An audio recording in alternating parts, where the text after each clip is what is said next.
Welcome to the Peace is Possible podcast, a space for real talk on healing, leadership, and conscious change. I'm Eva Dalak, founder of Peace Activation and your host. Each episode brings you insights and tools to help you live and lead from a place of inner peace and ripple that peace outward. Tune in, reflect, activate. Subscribe whenever you listen to podcasts and visit peaceactivation.org to learn more. Welcome to the Peace is Possible podcast. Welcome, Amira. I'm so happy to have you with me today. Hi, Thank you for Eva. joining me. Thank you. Yeah, thank you for having me. So my name is Amira Musallam. I'm from Bethlehem in the West Bank, Palestine. Can we say it finally? For some Seems so. countries. Yes. For some countries, it seems we exist. For Yeah. some, we still don't. For It's some. interesting. Finally, Yeah. maybe. Yes, and I'm a peace activist since I was a little girl, almost since I was like 13 years old. And that was 2000, 2001.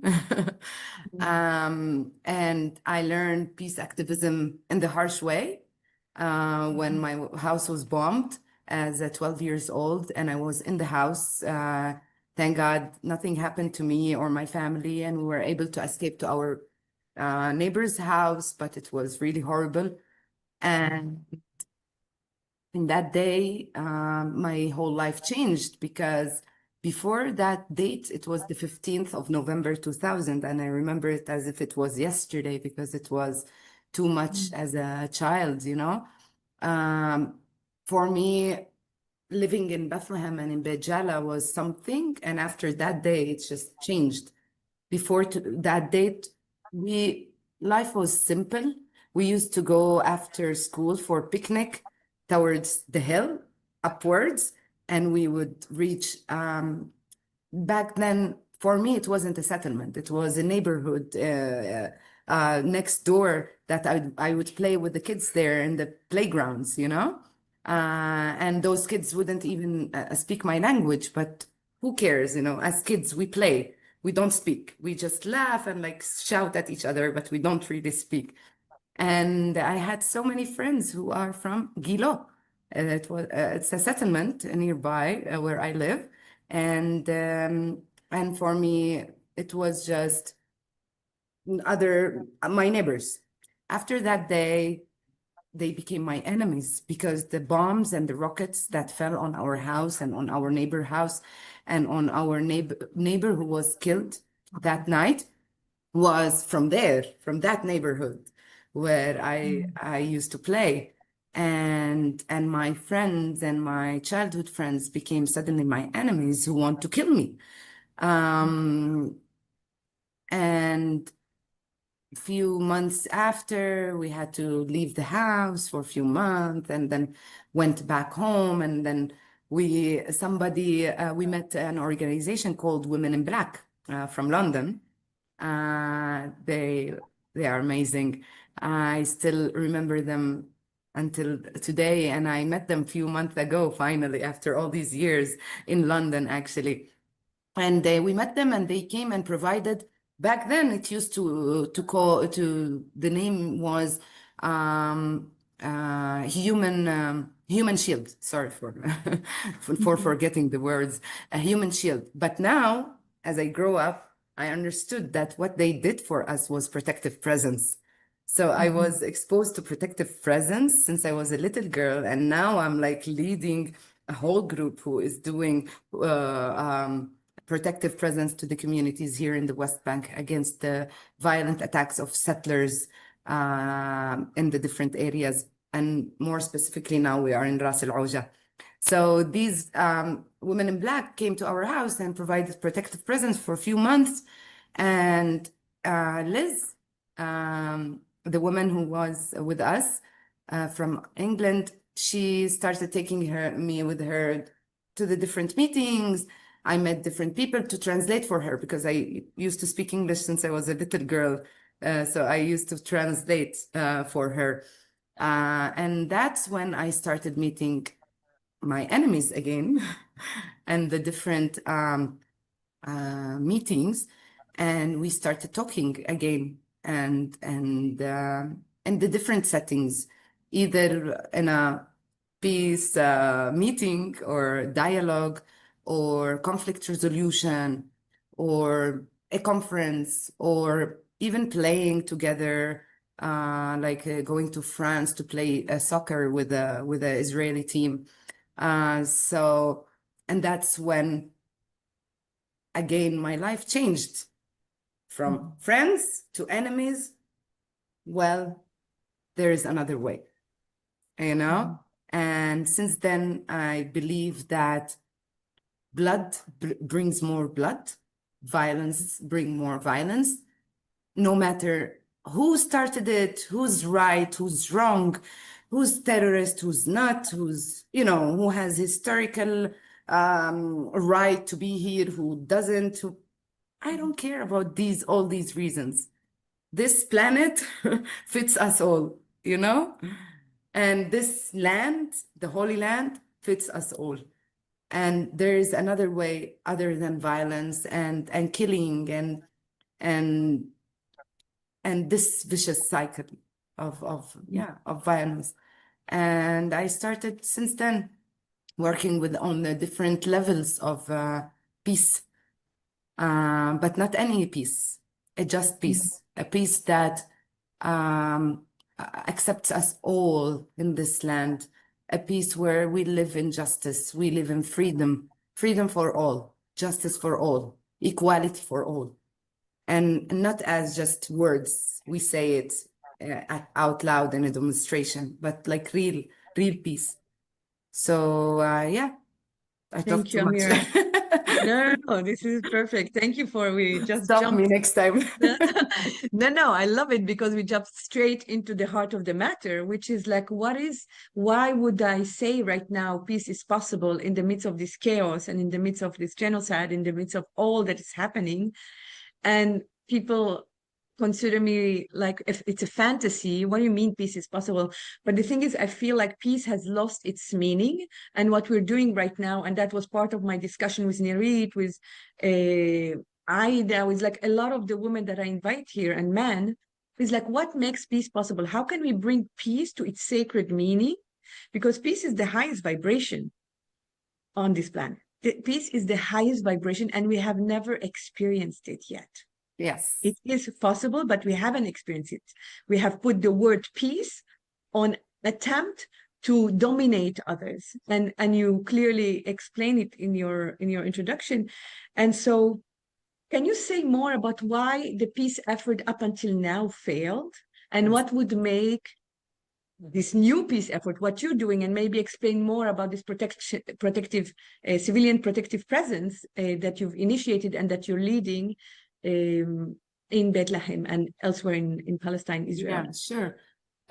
So we go to the first question, which is why peace didn't succeed until now. And I think it is so clear for those of us who were back then working in the peace, and I like to call it industry, because it was a peace industry, unfortunately. It was just NGOs who would register for the sole purpose of getting funds, for the sole purpose of going to a conference somewhere in Paris or somewhere in Honolulu, or to live a life of luxury with a good salary, high salary. And I say it for both parties, for both Israelis and Palestinians, because both of us, we did that. And I take responsibility, not as Amira, I say, but as like Palestinian people. The other level of why it failed, because it was used, as you mentioned before, it was the word peace was used to dominate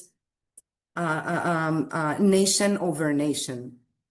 Okay, so for example, I remember going to so many meetings of peace and dialogue, and the Israeli people who would be in the meeting would say whatever they want about, bomb attacks, suicide bomb attacks in Jerusalem when it happened in the 90s. They would say about how Hamas did that or did this, or that terrorist person did that or did this. And the moment we Palestinians would be in that meeting, would start talking about our reality, even with the smallest thing, we wouldn't be allowed even to continue. So Can they you say more about the reality? Like, what was that reality? Yeah, for example, everything that we are living, for example, the control of water. So, for example, I don't get enough water for the whole year in my house. So, for example, this summer in Bejala, we had a shortage of water. So we had to buy water, like with tanks, and fill in our tanks to get water, while our neighbors in the nearby settlement have water from Makarot, like 24/7 good water, and so on, and clean water. For us, we don't get that kind of water because it's controlled by Israel. Whenever they want, they open the pipe for us. Whenever they want, they close it.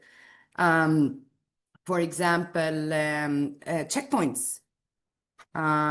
Just to go from one place to another, our life is just controlled by a checkpoint. We have a soldier who is 18, 19 years old, standing there with their M16, pointing it at us. And if by mistake we make an accident, for example, or our car breaks near that checkpoint or near those soldiers, we would be killed immediately. We would be shot at and not considered as a car accident, which can happen to anyone in the street around the world.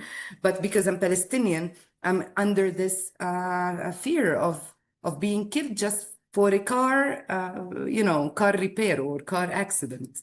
What else? Settlements. Every corner that you would round your head around Bethlehem, you will see a settlement, starting with Har Homa, going to Gilo, going to Har Gilo, going to near Tekoa, all the way to Atzion, all the way to Hussan. Everywhere you are just turning around your face, there is a settlement that is built illegally on our lands. I don't like to say our land, your land. It's on outside on the borders of 67. That was agreed that this is the West Bank and this is Israel. So when you build something inside those borders, it's illegal. Even in the Israeli law, it's illegal, But since the 67 until now, in every corner in the West Bank, you will find a new settlement. And since around the 7th of October, unfortunately, you can see now, not even in every corner, in every 1 meter, you will see a new outpost. An outpost is it's the level before being a settlement, established settlement with the roads, with everything. It's a settler who decides that, oh, this is Judea and Samaria, and that's my land, and I want to settle on it. And he finds an empty land in the West Bank, and he puts his caravan or like mobile home on it. And for example, going all the way to Jericho, I can tell you because I counted them just a few days ago. Before 1 year, I didn't see the scenery. Just a few days ago, I passed from the road from Mali Adumim all the way to Oja, going through Road 90, and I counted 7 new outposts just on the main road. On the main road, new outposts, someone who decided to put his caravan there and put the flag of Israel. So this is unfair. Also, what is unfair back then was that me as a Palestinian, I would come to that meeting, we would eat, we would talk, we would cry, we would dance, I don't know, we would do so many things together. At the end of the day, I would go back to this reality with all the injustice that I have to live under and the fear. But my Israeli colleague or friend or this person who was in that meeting would go to his luxury life, would go to his privilege. He has all kind of systems available for him, even health. Even for us Palestinians, we cannot breathe without the permission of Israel, of the occupation. We are controlled by the occupation. And don't tell me there is a Palestinian Authority. We all know that the Palestinian Authority cannot do anything without the permission of Israel. Thank you. Thank you for this, because I feel like we Palestinians speak of the reality as if it's known to everybody. And it's very important to clarify what is that reality. And I think what you mentioned here is really, really crucial to understand, that this is the reality during a peace process. Yeah. And so now coming and saying, oh, peace is possible, is like, are you kidding? What peace? We've tried this scenario for the past 25 years, and it didn't lead us anywhere. And this is very important to put in the context, especially right now when Israel keep referring to October 7 as the start of the end, when it's actually been a continuation of displacement and dispossession of the Palestinian. Yes. And for me, actually, 2000 it marked the day where I stopped working on the Middle East conflict. This is when I realized, in the middle of a meeting like the one that you described, bringing Palestinian and Israeli and Arab country together around media and how do we communicate in media in a way that is not inflammatory. And that's when Ariel Sharon stepped on Al-Aqsa, and started the second Intifada.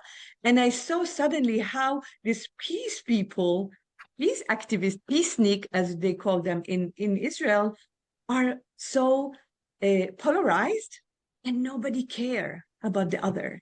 And I'm like, if that's how the peace camp is dealing with that issue, how are the extremists going to deal with it?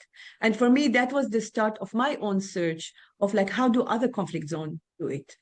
And I went on a more than 25 years search in various conflict zones in Africa, in Southeast Asia, and in other places in Middle East, and discovered that what's happening in Palestine, Israel, is so normalized. And in a way, because or thanks to the sumud of the Palestinian, like people don't realize how much the Palestinian in the occupied territory has been taking in and dealing and confronting, and the resilience, the amazing resilience that these people have. Part of them, my family, your family, yourself. I haven't lived there, so I cannot talk about myself, but just like witnessing my family being resilient in Gaza and in the West Bank and elsewhere is just amazing.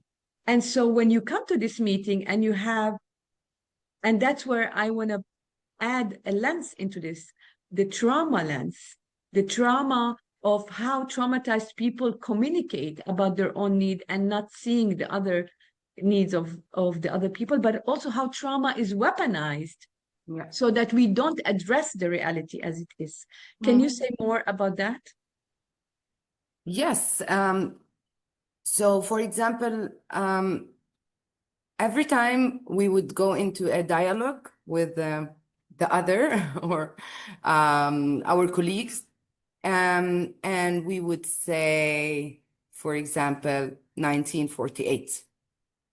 Just that number freaks them out, because for the Israeli people, even in the peace industry, this number for them means that we as Palestinians, we don't recognize the state of Israel. We don't recognize their existence as the Jewish people in Palestine and on this land. And that we want to wipe them out from this country and we want to throw them in the sea. That's exactly how they are convinced, how they are educated about this. So, for example, every time they are educated like this since they are like little kids, even in the schools. And I have been in so many conversations about that with so many Israelis, where they told us what they have learned in schools about this conflict, about Israel and Palestine. And also another example about how their trauma is weaponized, and then the backfire is on us as Palestinians. Sami and like Holy Land Trust, every year they go to Auschwitz. And as Palestinians, to witness, to see, to just to be there with our fellow Jewish people who lost many family members in the Holocaust and so on. And so many of my colleagues went there. And what they heard was this phrase of this like guide who is like guiding these like school children into Auschwitz. And he would tell them at the end of the tour, and that's why you should join the army. Because if you don't, the Arabs will come and they will do another Holocaust for us. So as a little child, you are listening to this man who is in Auschwitz, and like after seeing all the horrible things that happened to the Jewish people in the Holocaust, and then of course I would join the army. If I was there and I was Jewish, I would join immediately the army, and I would want to kill all Arabs because if I don't kill them, they will kill me. And that's what they are convinced. Most of these kids, when they go to the army, they are convinced that they should join the army. They should pull the trigger the moment they can, because if not, we would pull the trigger on them, and that is weaponizing the trauma. Mm-hmm. And so how is that for the Palestinian living under occupation? Because you are at the receiving end of that child that become a soldier and is at a checkpoint and is completely traumatized and programmed to consider you as the enemy. It's horrible. It's scary. It's really scary. As I told you before, like if my car breaks down somewhere near a settlement or a checkpoint, I'm terrified. And it happened with me actually 2 weeks ago. I was on the container checkpoint, which is the most horrible checkpoint in the West Bank, because the container checkpoints is in the middle. What does it mean? People don't know what is a container checkpoint, because Yeah, there's I so will tell many you. checkpoints. Yeah. But I remember when I first arrived to that, somebody said, this is the container checkpoint. I'm like, a container what? Checkpoint. How, or the flying checkpoint. Like, can you say more about that? Yes, so the container checkpoint is the main like big checkpoint that is the only that is on the only road that connects south of the West Bank with the center and the north. So, and there it's controlled, of course, with Israel.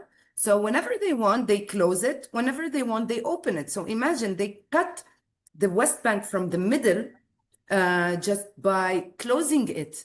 So we would be there on the checkpoint for like sometimes 2, 3 hours, 4 hours, just sitting in our cars waiting for that soldier who, in many cases, they close it just because they don't have the mood in that moment to see people or for the cars to cross. So they just close it and they go to smoke their cigarettes, they eat their meals, whatever. And we see them, like we can see them. They are there in the checkpoint. They are not like gone, They are there sitting, young, 18, 19 years old, laughing with each other, beautiful girls with long nails, flirting with their fellow colleague soldier. And we people, just normal people, not Hamas, not Fatah, not just normal people going for example, a picnic to Jericho with my son to the swimming pool there. And I'm waiting for 3 hours in my car until they open it for us. And this is like one of the main big ones because it's really it's the abuse of power. Yeah. Then you have you pass the checkpoint, this one, and then you go through Ma'ali Adumim all the way to Jericho, for example, or to Ramallah if you want. Then you will have the flying checkpoint. Flying checkpoint or sudden checkpoint, we call them. They are just a jeep of military, of IDF, who just decides to stop at some point in the middle of the road and block the road and start either blocking it for hours or blocking it and checking IDs of the cars passing, maybe because they got orders from someone higher, or maybe they are just bored, or sometimes they do train newcomers, like new IDF comers, so they do train them on us on the roads. So imagine you have someone sick in the car with you who wants to go to a hospital in Ramallah, for example, or an appointment with the doctor. And because the IDF decides to train the newcomers, you are waiting in the car. And we have so many incidents where pregnant women had to deliver on the checkpoints, on these checkpoints. People with heart attacks died because of waiting, because they didn't allow them to pass or the ambulance to come to pick them up. So we are not even here talking about being a Palestinian or Israeli. It's about a human being wanting to cross to go to a hospital. It's not a place where there was a conflict. That's why they blocked the road and then, they didn't allow people to leave. No, this is just a normal day in our life. So Which is, yeah, this is, thank you. Thank you for explaining, because I feel like it's really hard to comprehend this type of reality. I know. And again, I go back to the resilience of the Palestinian, because this has been the reality since 1948. And it's only since October 7, kind of the veil has been revealed also for to really speak up about this reality. And many people kind of facing the programming, and the misunderstanding, and how we've been like really manipulated with the information to Yes. behave in a certain way and to dehumanize the other. I mean, the first step towards conflict is dehumanizing the other. Yes. And what you're bringing here is really our shared humanity. It's not about being Palestinian or Israeli or Muslim or Christian or Jewish. It's about how are we dealing with this humanity. And this is one of the key elements, at least for me, for peace activation, is like, how can we activate peace within so that we can like really allow it to go outward and ripple. But we cannot do that unless we take responsibility for what we are creating and the identities that we are carrying, and not go into like these two blocks of right and wrong, but really considering what you're sharing about how we have lost our humanity in this in this process.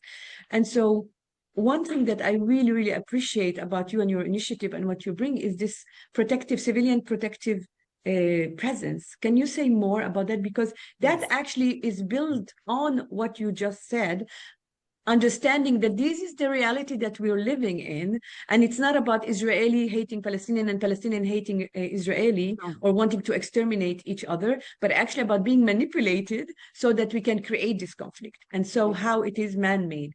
And so tell us more about what is this initiative, how did it start? I mean, I know you said earlier on that for you it started at the age of 12, you understood what this was, but take us to your journey to today. In 2025. Yes. So 1 year ago, in July, I got a phone call from Sami Awad, actually, our Sami, that, hey, Amira, listen, would you like to be part of this group who wants to do an assessment about protective presence in Palestine?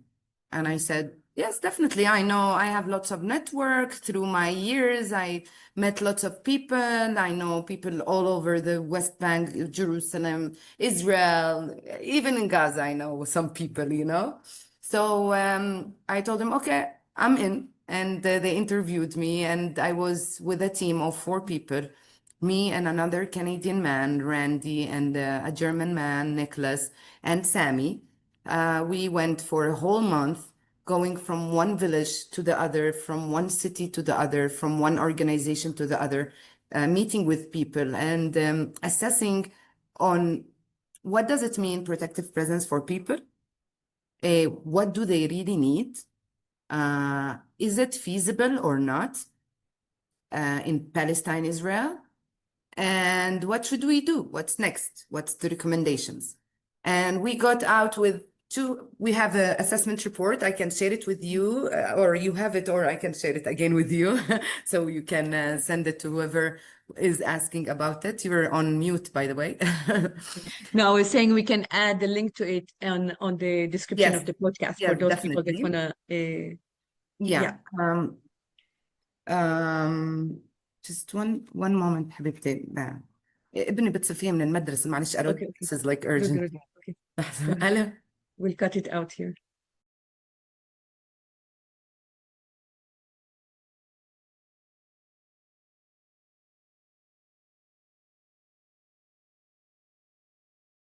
And we came out with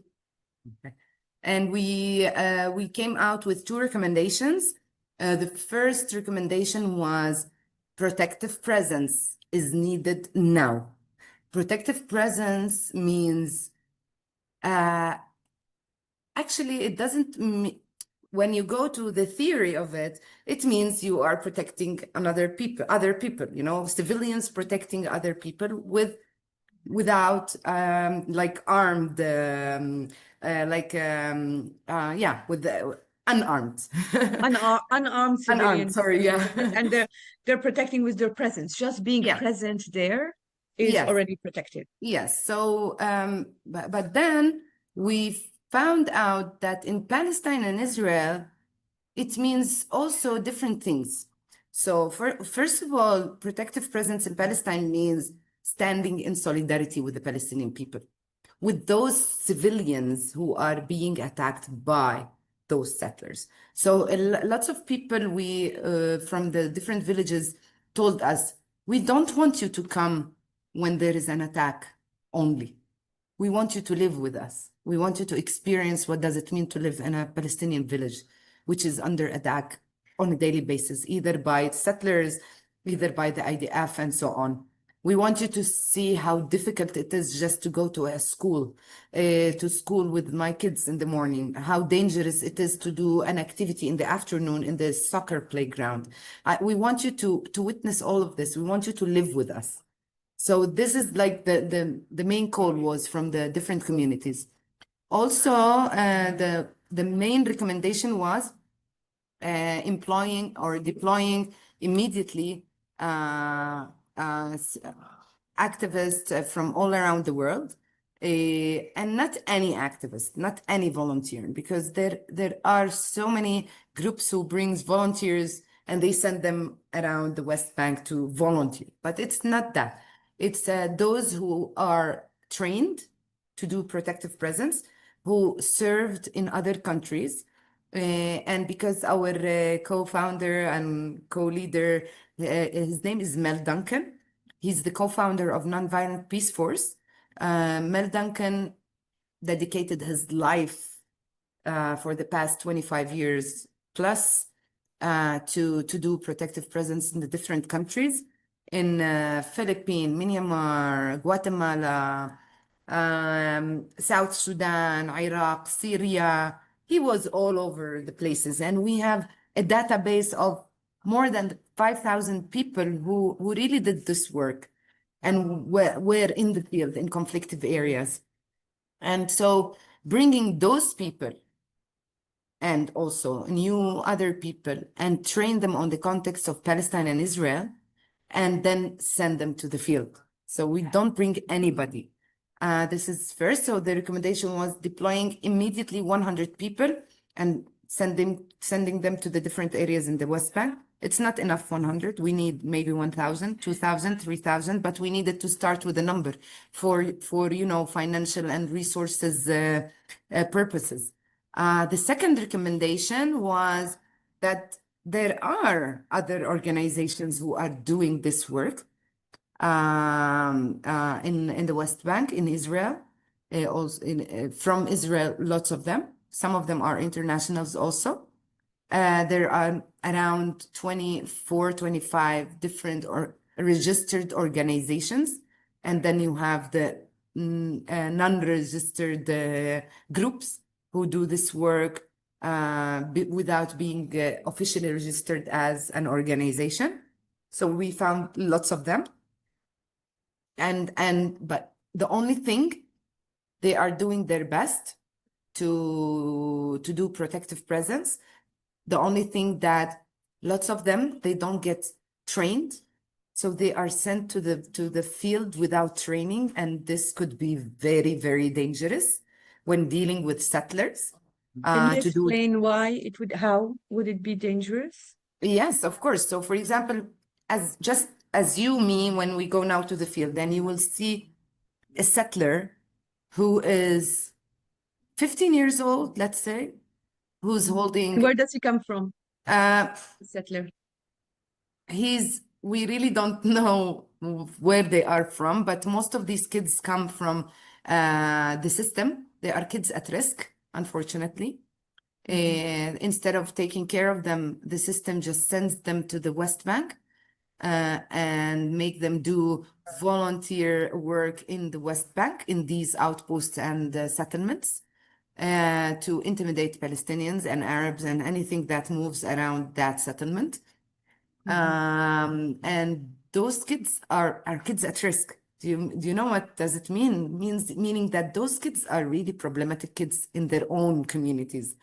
They are kids who maybe are drug addicts, maybe they are problematic, they have problematic families, maybe they are like, have issues. Traumatized as well. Traumatized, exactly. And instead of really taking care of them, they just exploit them more to danger and more to trauma and more to, oh my God, poor kids. Poor This is kids. how trauma is also weaponized in the system. Exactly, I feel sorry for them. I even with everything they do, with the hatred that you see in their eyes, but this is not hatred. This is because they are brainwashed. They are used and abused into doing what they are doing, and they don't see us even as human beings. Like you said, they dehumanize us because of their elders. That's what they taught them. And what they do is really repeating what the elders are doing.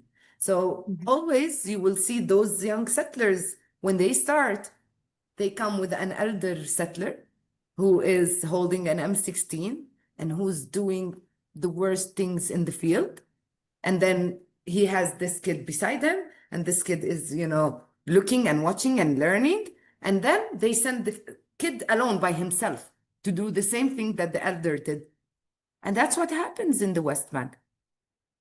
So imagine you are faced with this young settler who is out of control, who even doesn't see you as a human being. For him, it's easy to hurt you, to kill you, to stab you, to shoot you, to do anything. And it's dangerous if you are not, or you don't know, or you don't have the tools to deal with such a kid.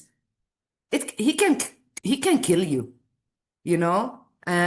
So this is first. The second thing, even if you were able at that moment to deal with him without getting yourself killed, maybe he will come at night later on with his gang and his elder settler, and they will revenge from the whole village. So you will end up fine. Maybe you will go back home, but the village, the Palestinian village, who you were standing to do interpositioning or de-escalating the situation or whatever, if you don't have the exact tool or the correct tools, they could hurt others other than you if you are not there, So it's important for those who think that they want to do protective presence. It's important that they get trained. Don't tell me, for example, we met with lots of activists now, especially because we are in the field already. And they are like, oh, I am Israeli. I can do it. I can speak with those kids. I speak the language. I know them. I know their parents. Like, I know from where they come. I know, I speak the language. I know how they think. And this Israeli activist think that he can deal with such a kid. Unfortunately, no, that's not true. Maybe in that moment you succeeded in dealing with that kid because that kid allowed you to deal with him. But in other cases, he could hurt you. So it's important to get trained. These organizations who are doing this work are amazing, Tell us some of the names of these organizations. So many. So, for example, Rabbis for Human Rights, Mistaklim, looking the occupation in the eyes, who are These are all Israeli peace organizations. Yeah, a lot of them. You have Operation Dove, which is an Italian. You have ISM, for example, International Solidarity Movement, which is now considered by Israel as a terrorist organization, though they are not terrorists, they are just civilian protectors, just because they want to consider them like that. They are not Israelis, they are mostly Palestinians and internationals. So we have the different the different organizations and nationalities and so on. Our organization, UCPiP, which is Unarmed Civilian Protection in Palestine, was born from that assessment report. Because we wanted to start doing the first recommendation, which is deploying 100 activists or protective presence protectors, to the field immediately. And that's what we started doing by going, for example, to the UN last October. We went to the UN, we spoke with the different missions to make UCP or the protective presence in a more official way, to make a resolution. And we were that away from doing that. Unfortunately, after we left in October, November and December until now, things are just worse and worse and worse, with Israel, attacking the UNRWA and the UN and all of that, and Gaza and the genocide. And so it's just so many things that the priority went to Gaza and to the UNRWA and so on. And the protective presence, though it's one of the priorities, because genocide is happening in Gaza, ethnic cleansing is happening here in the West Bank, and it's part of the genocide. So at the end, so it's really needed. Also went to the State Department in Washington, D.C. We spoke with them. We introduced ourselves. We went to them. We told them we need some protection from you guys as the United States of America. Not me and my team. No, I'm saying about everybody who does this work in the field. I was there talking on behalf of everyone who is in the field, because it's too scary. Like last year, we had one of the activists killed. Aisha Noor, she was an American activist, and she was standing under an olive tree when a sniper shot her in the head. And she was doing protective presence. Before her, so many. Rachel Corrie, was killed under a bulldozer in Gaza a few 20 years ago. There is another 2-3 names. One British man also was killed in the West Bank. So we went to explain to them, what does it mean, protective presence? It's civilians protecting civilians. And believe me, in our case, in UCPiP, even if I see others being very aggressive with these young settlers who are already victims of their system, we would stop them. So it's not about civilians protecting Palestinians. No, it's civilians protecting civilians. It's anyone who needs protective presence in that moment, we would protect them.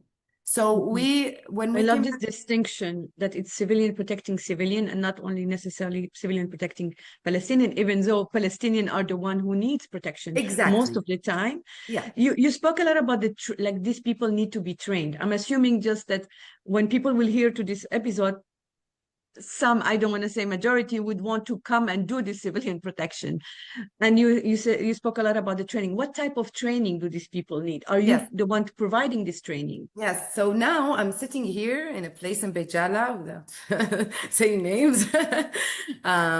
So I'm sitting in this place, and we have team 2 getting trained on a face-to-face training. It's a 1-week intensive face-to-face training.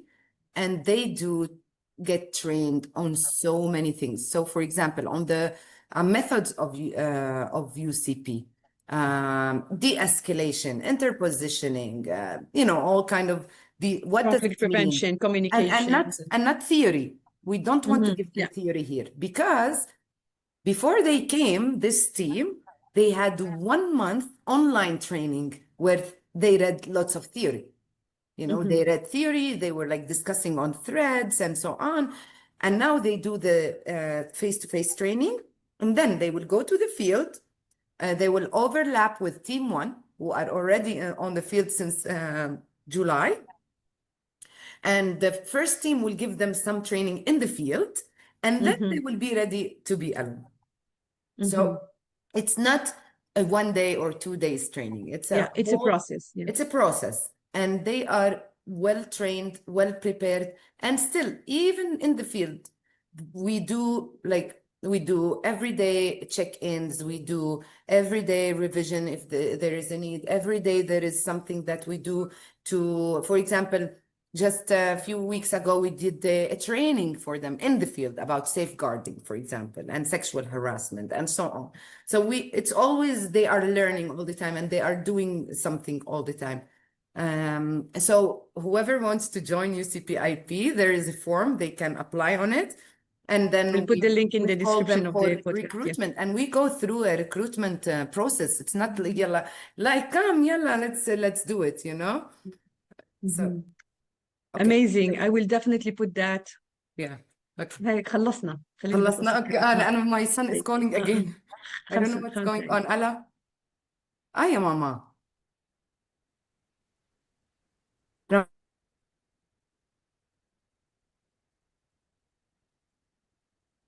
Okay, we'll cut this. No? I'm sorry for that interruption. No, Yeah, I know that you will delete that. Yeah. So Amira, this is amazing information. I'll put all this in the description of the podcast as well as in the article that will follow. Anything else you would like to share with our listener? I loved it. So many things from where to So start many with. Yeah, you know, Eva, it's just the things here are just escalating, honestly. Yeah. And anything that happens abroad with all these governments and countries, we are paying the price, you know? We are just paying the price here. The closures of the different checkpoints are just يعني بنضلنا واقفين ساعتين وثلاث واربعه وخمسه وعشره على المحاسيم شغالين فينا بلدي على موضوع الجسر. يعني الواحد بطل عارف يخطط ليوم، يعني لا مش ليوم، لساعة لقدام. You cannot. Just so difficult. We're still recording. We're still recording. On Arabic. No, I will keep the Arabic portion of it for those listeners, but basically you just repeated what you were saying before, that it's impossible and we're paying the prices. And yeah, so anything that anybody wants to do for Palestine, don't just say it in words. Make sure to make it. Like when you are saying that, oh, we recognize the state of Palestine. Okay, thank you. But what does that mean in reality? What does that mean? Did the occupation end? Did all these checkpoints I talked about before stopped? Did these soldiers stop pointing guns at us and killing us? Did the settlers stop? Did the outposts stop? Nothing. So really, when anybody wants to help the conflict, when anybody wants to bring peace to this region, don't just say it in words. Do action for the sake of everybody on this land, not only us, but for everybody. Nobody deserves to live in fear anymore. Khalas, we are so tired, you know, and every time I say this in front of those who really don't live here and don't feel and don't know what's going on, they would say, oh, but you know, that's they are guilty. They started it. They occupied. Okay, fine. We know the story. I know the history of my country. I am suffering. But you know, if we want to continue to talk about who started it first, this will never end. Exactly. This will never end. And that's end it. Khalas, enough for God's sake. Enough. We are so tired. That's it. Yes, this is a great ending point to understand that beyond right doing and wrongdoing, and beyond this competition of suffering, and beyond this competition of who's victim and who's perpetrating, is really arriving to a field where we can all meet.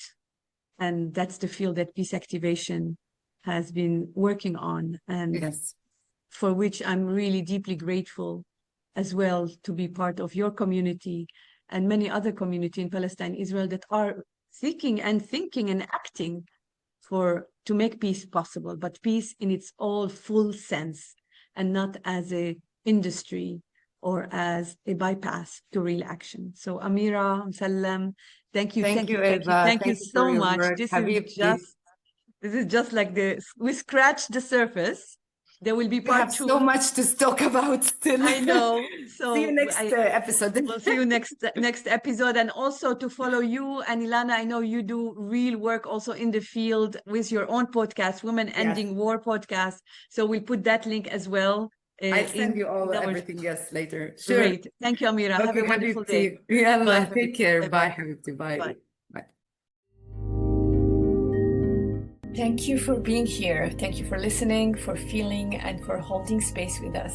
If this episode moved you, please support the Peace is Possible podcast by subscribing, sharing it with friends, or posting it online. Every ripple counts. We'll be back next month with another conversation that dives deep into what it truly means to activate peace within and around us.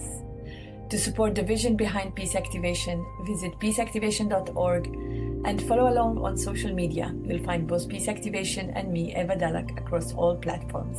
Until next time, may you meet yourself and others with peace.